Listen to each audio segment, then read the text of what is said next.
can imagine what it is for the people who live in these zones of conflict. And then when I was coming for this press conference, I realized that many of your colleagues covered these events. They're there. So thank you for your hugely important work. And thank you for being today with us, with Julie and me. As you saw on Tuesday, when we released our latest World Economic Outlook, the global economy has held up remarkably well. Inflation continues to decline thanks to the concerted efforts of central banks and also thanks to the ease in supply chain performance. Growth remained in positive territory and interest rates are going down. For most of the world, soft landing is in sight. But people are not feeling good about their economic prospects. Everybody I ask here, how is your economy? The answer is good. How is the mood of your people? The answer is not so good. Families are still hurting from high prices, and global growth is anemic. We expect the global economy to grow by 3.2% this year and slow to 3.1% annual growth in 5 years. This is the lowest medium-term outlook in decades. And trade is no more a powerful engine of growth. We live in a more fragmented global economy. Meanwhile, public debt is on track to surpass $100 trillion this year, an all-time high, an equivalent to 93% of global GDP. By 2030, we expect that figure to approach 100% of GDP. So here is the bottom line. The global economy is in danger of getting stuck on a low-growth, high-debt path. That means lower incomes and fewer jobs. It also means lower government revenues, so less investment to support families and fight long-term challenges like climate change. These are anxious times. With these problems in mind, we have just published our latest global policy agenda. Here it is one more time if you haven't seen it the first time around. And it is very straightforward. It focuses on two priorities: secure the soft landing and break out of the low growth, high debt path. How can we do this? First, ensure that inflation gets back to target everywhere. Major central banks, including in the US, have rightly embarked on an easing path. The trick now is to finish the job on inflation without unnecessarily damaging the job market. Second, now is the time to act on debt and deficits. After years of much-needed fiscal support in response to shocks, now is the time to rebuild fiscal buffers. In most countries, that can be done gradually, but it needs to start now. Third, and most important, it is crucial that countries carry out pro-growth reforms. From cutting red tape to improving governance, we have seen reforms being a source of significant benefits across countries. Our analysis shows that these reforms can boost output by up to 8% over 4 years in developing countries. As we tackle these challenges, it is also essential that we continue to cooperate on climate, technology, debt, trade. Climate change and technology are unleashing transformations to the global economy that require global response. Only by working together can we seize the opportunities and mitigate the risks of these great changes. On debt, we are making progress under the G20 common framework to speed up debt restructurings. The sovereign a global sovereign debt roundtable that met yesterday, is helping to make the process more predictable and efficient. But we need to do more to help countries in debt distress get back on their feet faster. Many of our members still face high interest rates and high debt servicing costs. Not unsustainable debt, but significant liquidity problems.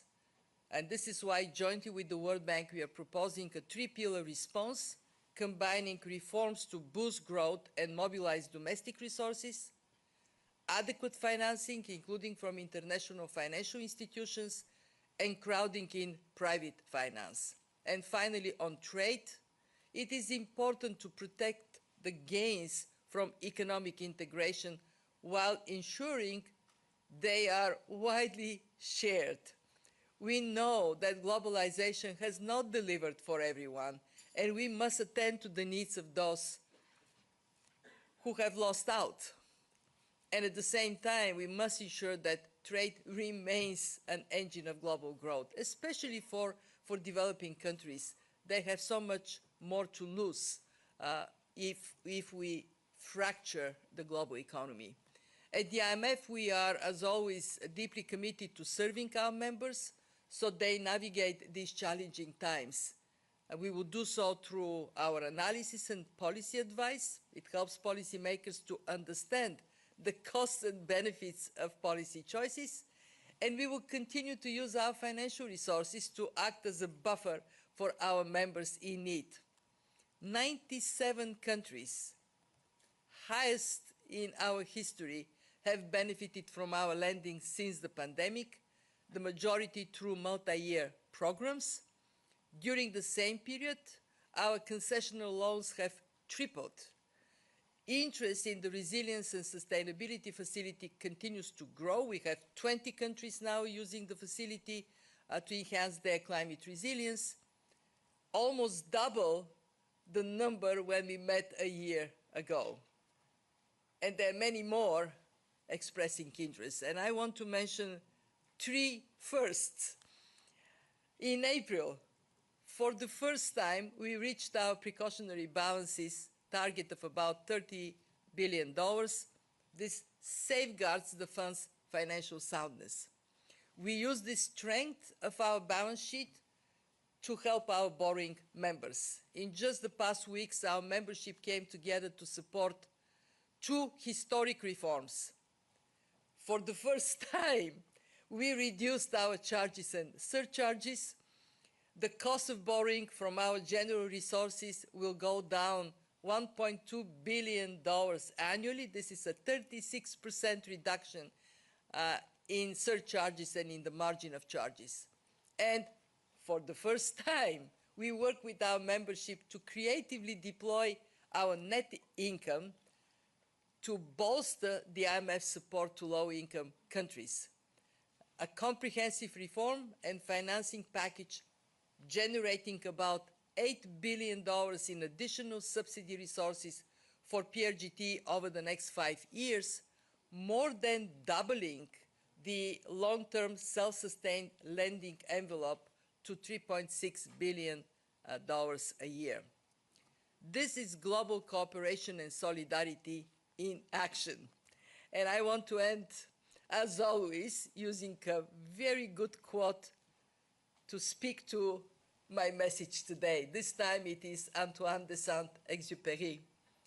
As for the future, your task is not just to foresee it, but to enable it. And this is what we are committed to do, enable a peaceful and prosperous future for our members. As you would see, we are ready to take your questions. Julie is all poised to pick up from this group and those online. Very good. Thank you very much, Kristalina, for those remarks. We'll now turn to your questions. Okay, let's start in the middle. Gentleman in the second row with the dark jacket, white shirt.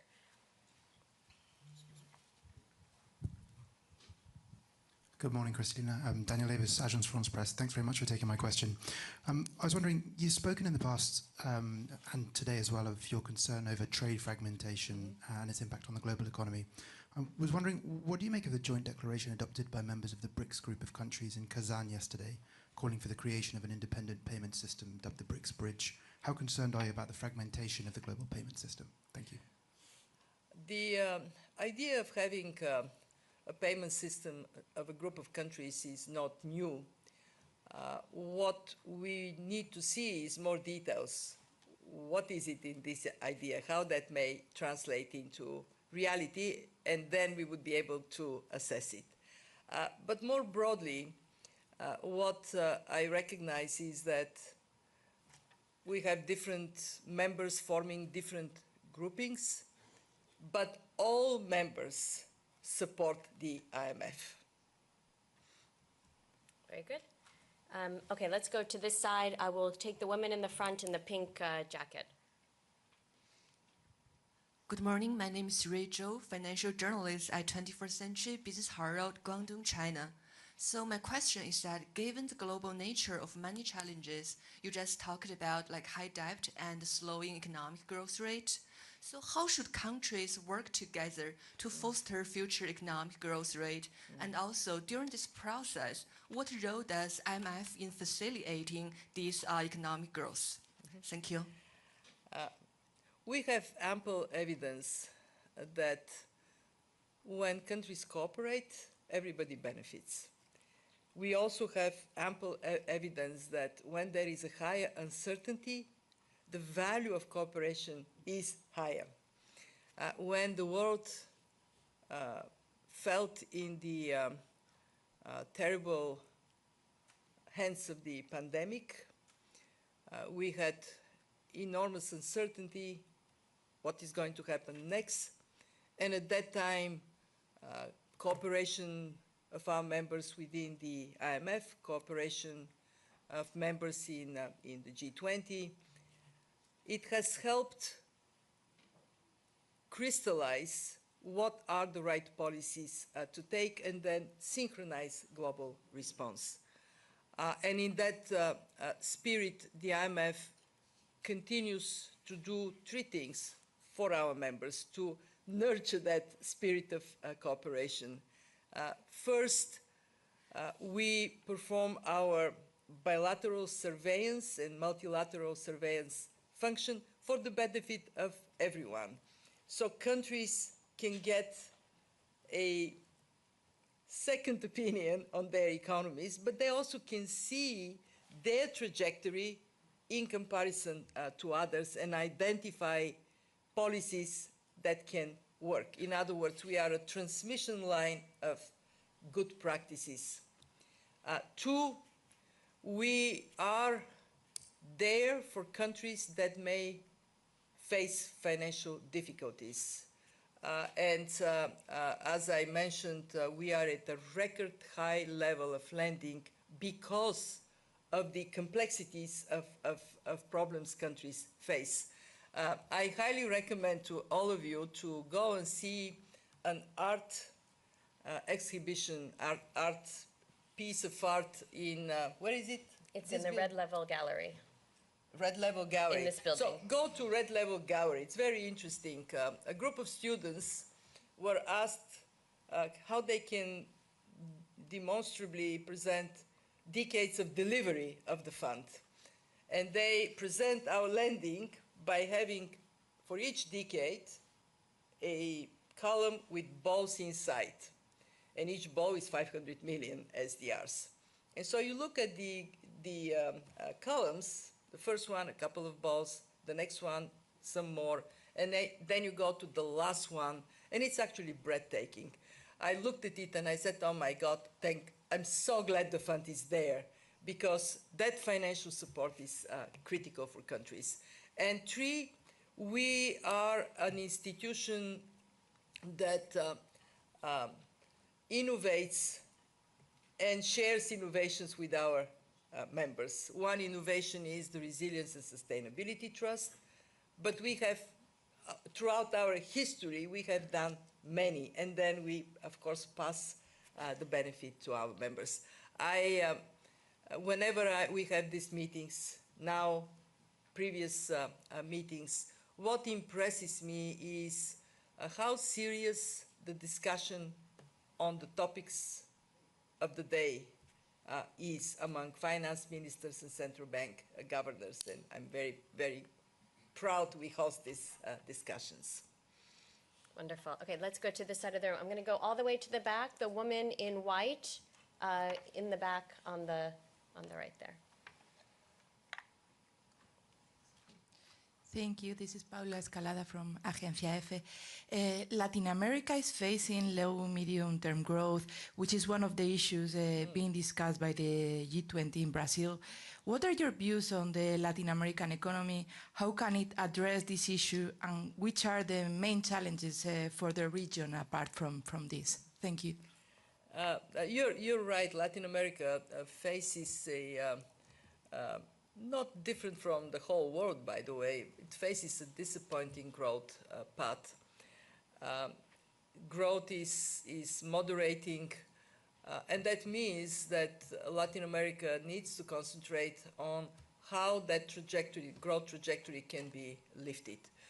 We have been discussing the key reforms, growth-enhancing reforms that can be undertaken by countries.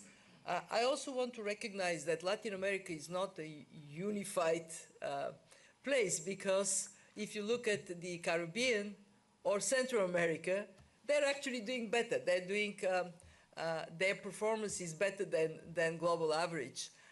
And when you look into the reason why they're doing better, well, because they have taken seriously the need to trim down debt. You take a country like Barbados or Jamaica, reforms are bringing results, and because they have taken to heart the significance of governance and engaging the public to pursue reforms. So when I think of Latin America, of the big economies in Latin America, it is time to do the same thing, have the ambition to reform in a pro-growth direction. And what is encouraging is that I hear that countries recognize that. Okay, very good. Let's go back to the middle. I'm going to take the gentleman in the third row here on the very end. Thank you. My name is Francis Into with the Ghana News Agency. So while the IMF continues to support economies, the 2024 World Development Report is indicating that 74 out of 108 countries are still trapped in the lower middle income level. What are the significant initiatives that the fund is undertaking to ensure that these countries are uplifted into upper middle income countries, and what will be the impact on the world? We have seen through history how countries break out of this middle income trap. And it is a combination of four things. Invest in education, in people, in human capital. Invest in infrastructure. These days, digital infrastructure is hugely important. It has to be equitable.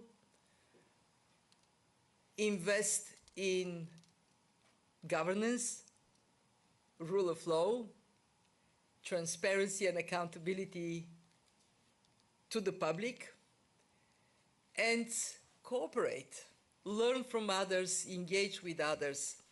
And I think this is where countries need to go. We have learned a lot about growth-enhancing reforms. We actually know, we have studied how they succeed.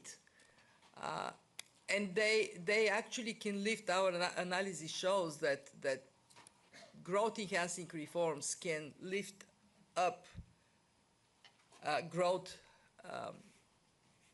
trajectory significantly, up to, as I mentioned, up to 8%. So it is that determination and engaging the public, creating public support that brings results. I always like to give the example of Jamaica, because Jamaica was a country 10, 12 years ago, was a country with very high debt, a lot of crime. People were kind of desperate for their future. Well, they brought that down by half, and they moved the country in a very positive growth trajectory by that holistic approach to development. Was the question about all countries or? All kind of low-income countries yeah. trying to reach Yeah. middle-income status. So basically, for low-income countries, this is not given that you cannot break out of it, but it does require a comprehensive program of reforms. It does require consistency of implementing these reforms, and it does require bringing public support for it.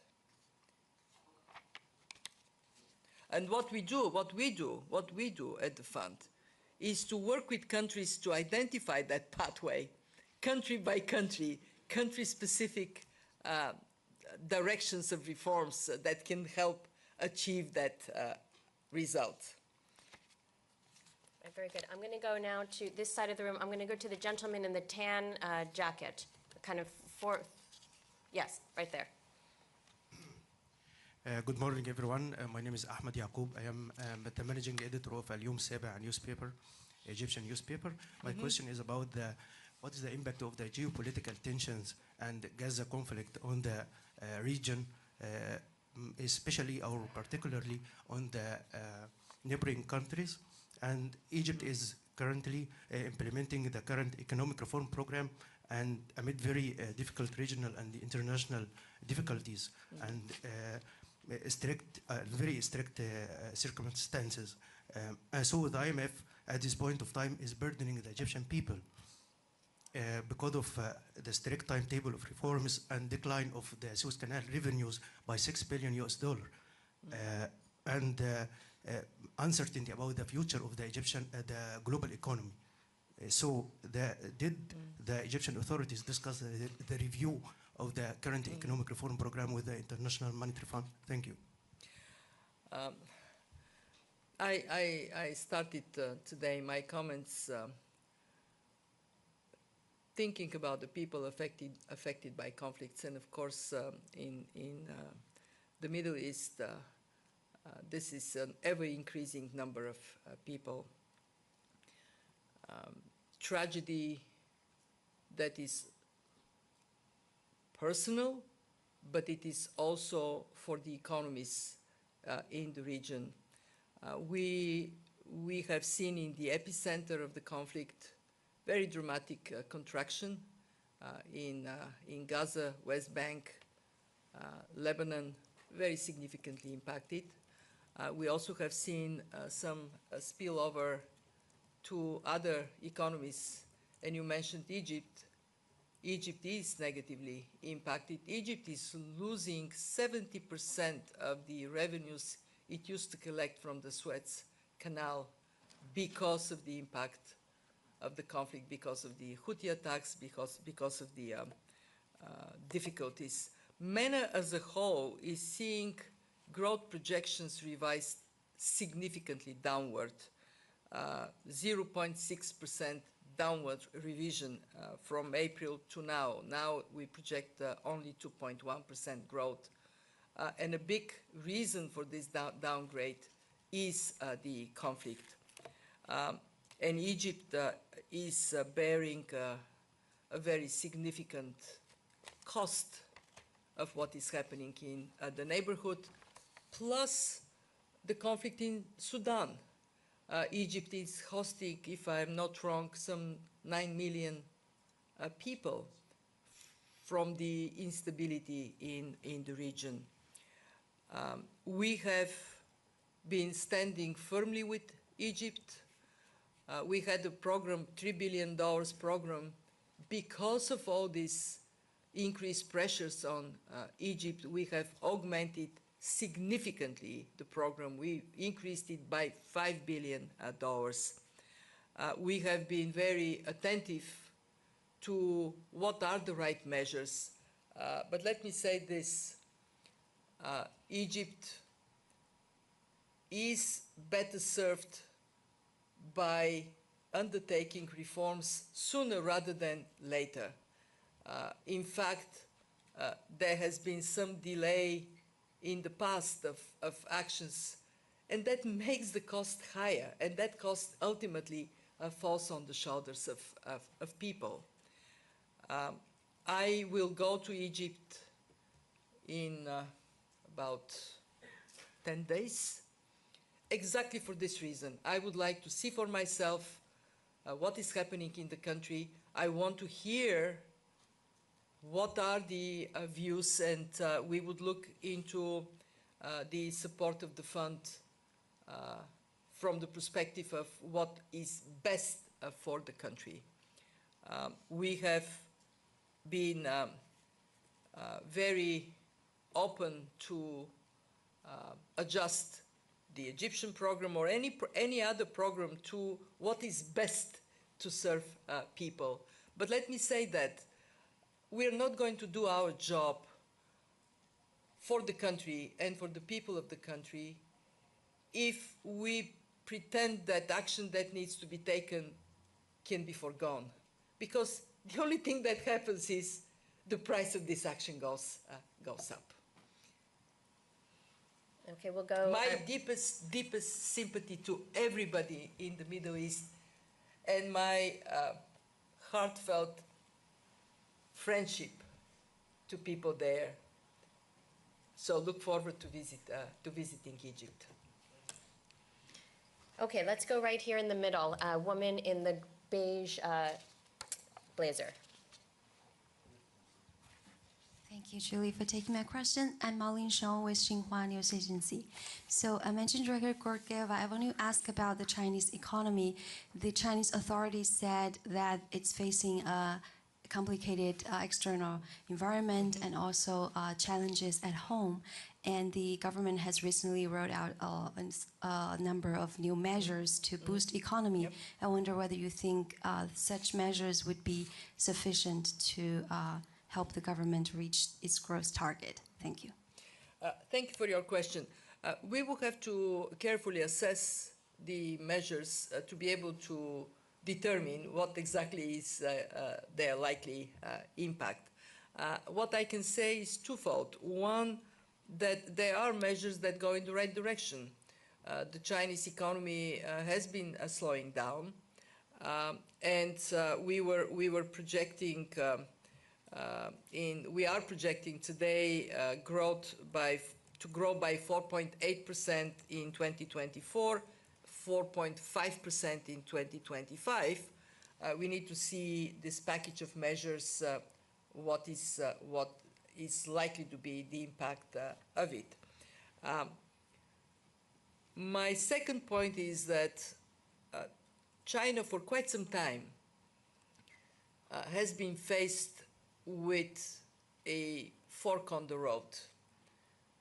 Continue with the export-led growth policies, or boost domestic consumption and shift the growth engine to the Chinese consumer. We are on the view that as the Chinese economy has grown so big, it is the latter, domestic consumption, that is the reliable source of growth. We also have been keen to see China recognizing that in the short term, one big obstacle to consumer confidence is in the property sector, and a decisive action to resolve that would help lift up consumer confidence. But when you look at the potential for domestic consumption, by having social security and pension reform that gives people confidence that they don't need to save excessively, they can rely on the system, that would mean that they spend more. Taking the sectors of the economy that are somewhat less developed from a consumer standpoint, like healthcare, education, elderly care, making services more of a driver for growth. That would help, of course. And China is, I'm sure the leadership in China is looking into these choices. And as I said, we will have a chance to assess the measures that are proposed more thoroughly. But let me finish with this. If China doesn't move, potential growth can slow down to way below 4%. So it is in the interest of China to take decisive action and implement what has been actually promoted, the dual circulation economy. Let me stop here. I'm going to go to this side of the room. We have a woman in the light blue, kind of in the middle.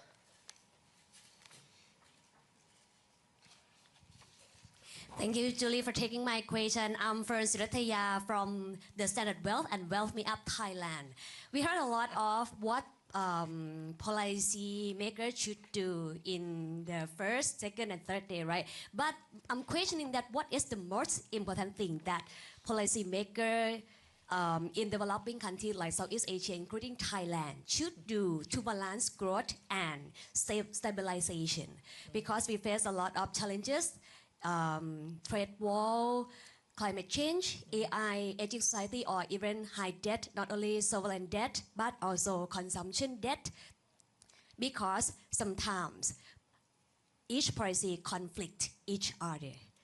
And moreover, as Thailand will be host IMF annual meeting, IMF and World Bank annual meeting in 2026. So my question is, what are your recommendations and expectations? Thank you.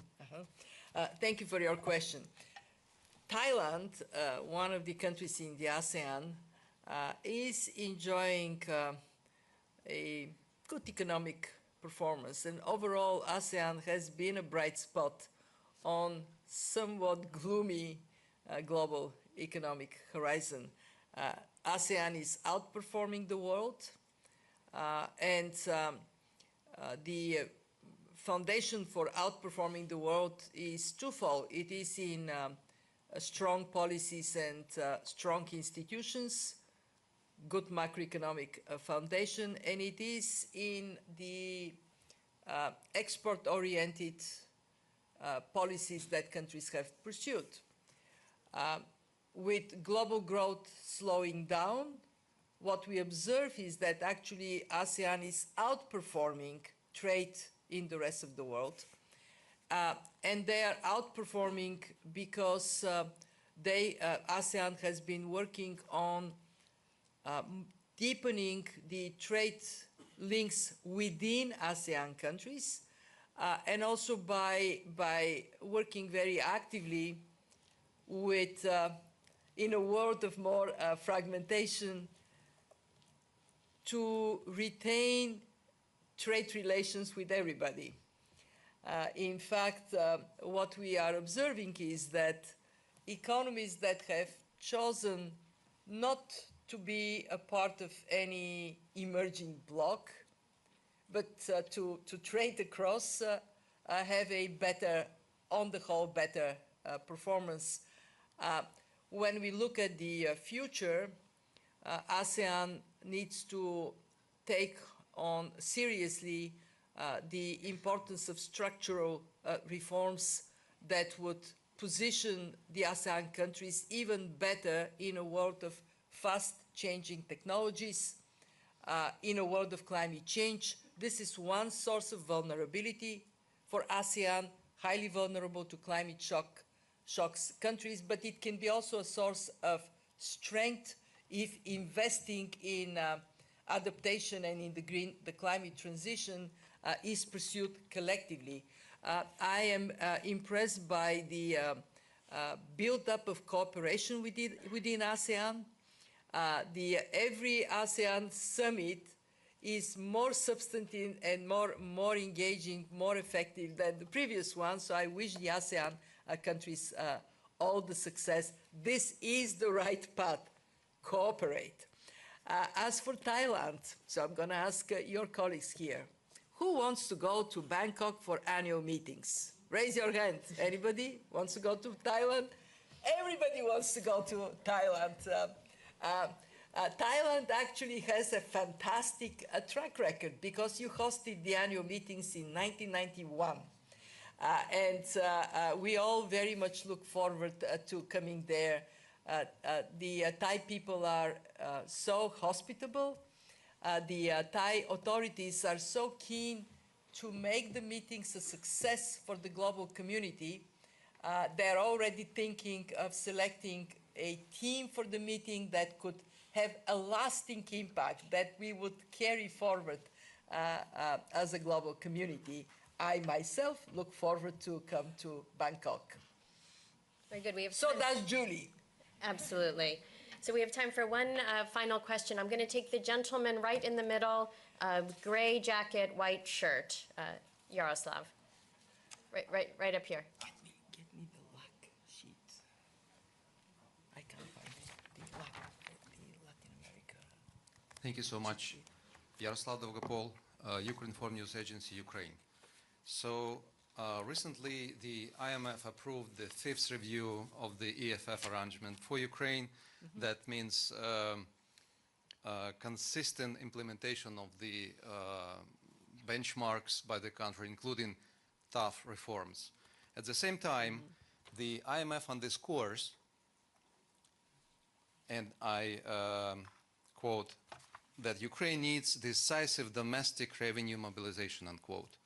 What does the fund expect in this context, and does it mean new changes in the tax policy in the country in conditions of the war?